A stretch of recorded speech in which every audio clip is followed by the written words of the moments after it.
आज हम इस सीरीज के एपिसोड 3 को देखेंगे। क्लास के अंदर रैंतारो और ओसामी की हालत बहुत ज्यादा खराब हो रखी है क्योंकि इनकी क्लास का एसी नहीं चल रहा है। ओसामी कहता है चलो स्टाफ रूम में जाकर एसी ऑन करवा लेते हैं। फिर इसके बाद वो दोनों स्टाफ रूम की तरफ जाने लगते हैं। ओसामी रैंतारो से कहता है हमें कुछ ऐसा करना चाहिए जिसमें हमें मजा आए। अचानक ओसामी के दिमाग में एक आइडिया आता है और वो एक्साइटेड होकर रैंतारो से कहता है इस महीने में स्पोर्ट्स फेस्टिवल भी है तो क्यों ना हम लोग इसमें पार्टिसिपेट करें और जीत जाएं। ऐसा करने में हमें सही में काफी मजा आएगा। इसके बाद स्टाफ रूम में जाकर उन्हें सूका-चान मिलता है। सूका-चान साफ कह देता है तुम दोनों स्पोर्ट्स फेस्टिवल में पार्टिसिपेट नहीं कर सकते। ये सुनते ही ओसामी को बहुत बड़ा सदमा लगता है। ओसामी पूछता है भला हम दोनों इसमें पार्टिसिपेट क्यों नहीं कर सकते। सूका-चान जवाब देता है जो भी स्टूडेंट मिड टर्म एग्जाम में फेल होगा उसे अपना नाम स्पोर्ट्स फेस्टिवल से वापस लेना होगा। ओसामी कहता है फिर हमारा पास होना तो मुझे नामुमकिन लगता है। सूका-चान कहता है तो फिर इसका मतलब तुम पार्टिसिपेट नहीं कर पाओगे। ओसामी कहता है हम पूरी मेहनत करेंगे लेकिन हमारी मेहनत के लिए तुम हमें कोई रिवॉर्ड तो दे ही सकते हो। ये सुनकर सूका-चान थोड़ी देर सोचता है और फिर कहता है अगर तुम लोग स्पोर्ट्स फेस्टिवल में जीत गए तो मैं तुम्हें आइसक्रीम दिलाऊंगा। ये सुनकर ओसामी काफी खुश हो जाता है लेकिन क्लास में जाने के बाद ओसामी अब टेंशन से पागल हो रहा है क्योंकि स्पोर्ट्स फेस्टिवल जीतने के लिए उन्हें मिड टर्म एग्जाम में पास होना होगा। मिड टर्म एग्जाम का नाम सुनते ही ओसामी की हालत खराब हो जाती है। ओसामी साकू से पढ़ाने के लिए रिक्वेस्ट करता है लेकिन साकू साफ मना कर देता है क्योंकि पिछले साल भी साकू ने रैंतारो और ओसामी को पढ़ाया था और दोनों ही फेल हो गए थे। गुस्से में ओसामी साकू से कहता है मुझे अब समझ आया, तुम चाहते हो कि हम स्पोर्ट्स फेस्टिवल में हिस्सा ना ले पाए। ठीक है, हमें तुम्हारी कोई जरूरत नहीं है। ओसामी के ये कहते ही साकू और ओसामी में काफी टेंशन हो जाती है और दोनों एक दूसरे से बहस करने लगते हैं। तभी रैंतारो के पास उसकी मम्मी का मैसेज आता है। उसकी मम्मी ने बोला है कि आज डिस्काउंट डे है और वो चाहती है कि रैंतारो वागुरी को भी इसके लिए इनवाइट करे। रैंतारो थोड़ी देर सोचने के बाद वागुरी को इनवाइट करता है लेकिन वागुरी मना कर देती है और कहती है कि वो काफी बिजी है जिस वजह से वो शॉप में नहीं आ सकती। वागुरी के शॉप में न आने से रैंतारो को अच्छा नहीं लगता लेकिन वो सोचता है भला इस वजह से मैं डिसपॉइंट क्यों फील कर रहा हूँ। तभी ओसामी कहता है हमें लाइब्रेरी चलना होगा। ओसामी स्कूल के बाहर रैंतारो को एक लाइब्रेरी में ले जाता है। वहाँ थोड़ी देर पढ़ाई करने के बाद दोनों को कुछ समझ नहीं आता कि किताब में क्या लिखा है। रैंतारो कहता है लगता है हमें साकू से मदद मांगनी चाहिए क्योंकि पिछले साल सिर्फ वही था जिसने हमारी मदद की थी। लेकिन ओसामी कहता है पिछले साल उसने हमारी काफी मदद की थी लेकिन उसके बावजूद हम फेल हो गए जिसकी वजह से मुझे अब भी काफी बुरा फील होता है। रैंतारो ओसामी को समझाता है साकू हमारी मदद करना चाहता है और वो भी स्पोर्ट्स डे में इंटरेस्टेड है लेकिन वो इस बात को एक्सेप्ट नहीं करना चाहता। ये सुनकर ओसामी थोड़ा सरप्राइज हो जाता है और कहता है क्या तुम सही में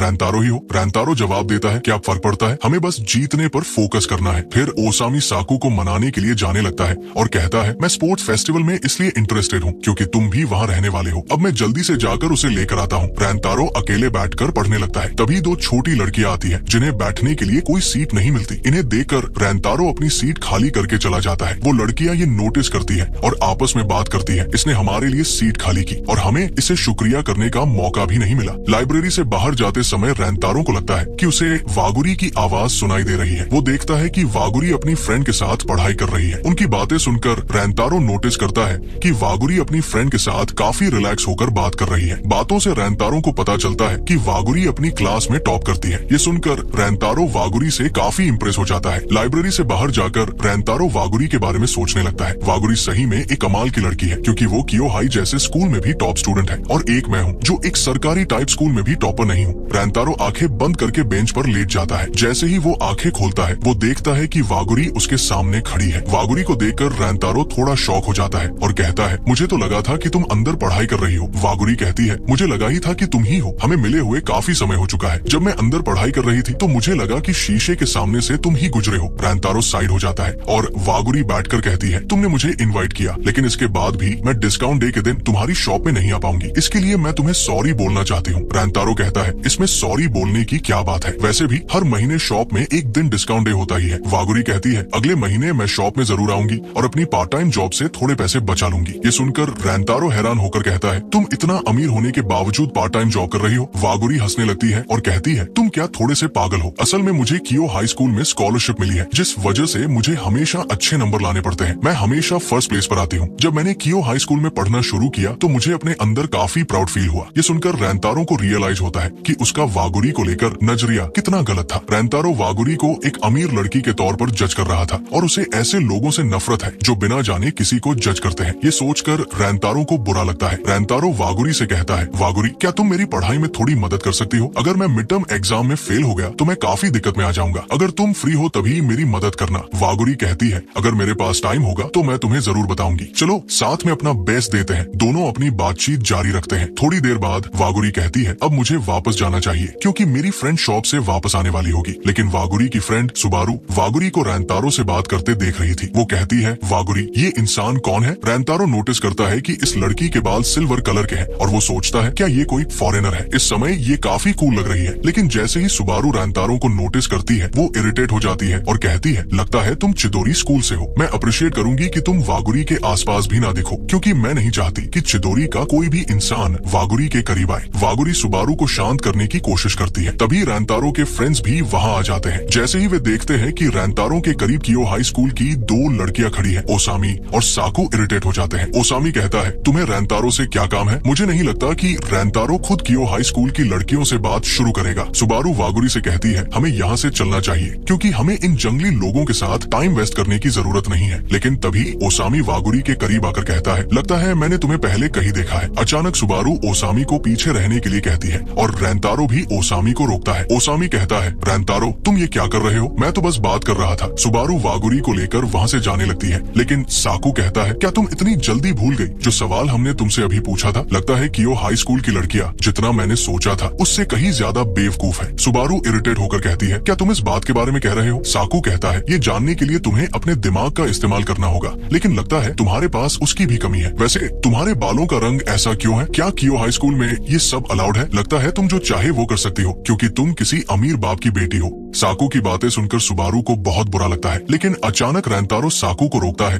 और कहता है साकू रुक जाओ, तुम अब लिमिट क्रॉस कर रहे हो। वैसे भी तुम ऐसे इंसान नहीं हो जो इस तरह की बातें करे। साकू चुप हो जाता है। रैंतारो आगे कहता है ये वही लड़की है जो उस दिन हमारे स्कूल के गेट पर खड़ी थी। आज मैंने इसे लाइब्रेरी में देखा और उस दिन इसे डराने के लिए माफी मांग रहा था। मैंने ही पहले बात शुरू की थी। तभी अयातो ओसामी के कान में कहता है उस दिन तुम थे जिसने इस लड़की को डराया था। ये सुनकर ओसामी आगे बढ़ता है और वागुरी से उस दिन के लिए माफी मांगता है। वागुरी भी इन सब से माफी मांगती है क्योंकि उसे लगता है कि ये सब उसकी वजह से शुरू हुआ। वो सुबारू को भी माफी मांगने के लिए कहती है, लेकिन सुबारू वहाँ से जाने लगती है। वागुरी भी सुबारू के साथ चली जाती है। लाइब्रेरी में जाने के बाद भी सुबारू चिदोरी स्कूल के लड़कों के बारे में उल्टा सीधा कहने लगती है, लेकिन जैसे ही उसे याद आता है कि रैंतारो ने साकू को रोका था वो रुक जाती है और वागुरी से पूछती है वागुरी तुम्हें उस ब्लॉन्ड बाल वाले लड़के के बारे में क्या लगता है? वागुरी कहती है वो बहुत अच्छा इंसान है। ये सुनकर सुबारू को पता नहीं क्यों अच्छा नहीं लगता। घर पहुंचने के बाद भी रैंतारो पढ़ाई कर रहा होता है, लेकिन साकू ने जो चीजें पढ़ाई थी वो उसे समझ नहीं आ रही थी। तभी वागुरी का कॉल आता है। दोनों दिन में हुए कांड को लेकर बात करते हैं और सब कुछ सॉर्ट कर लेते हैं। वागुरी कहती है रैंतारो आज तुमने जो किया वो काफी कूल था, मुझे प्रोटेक्ट करने के लिए शुक्रिया। ये सुनकर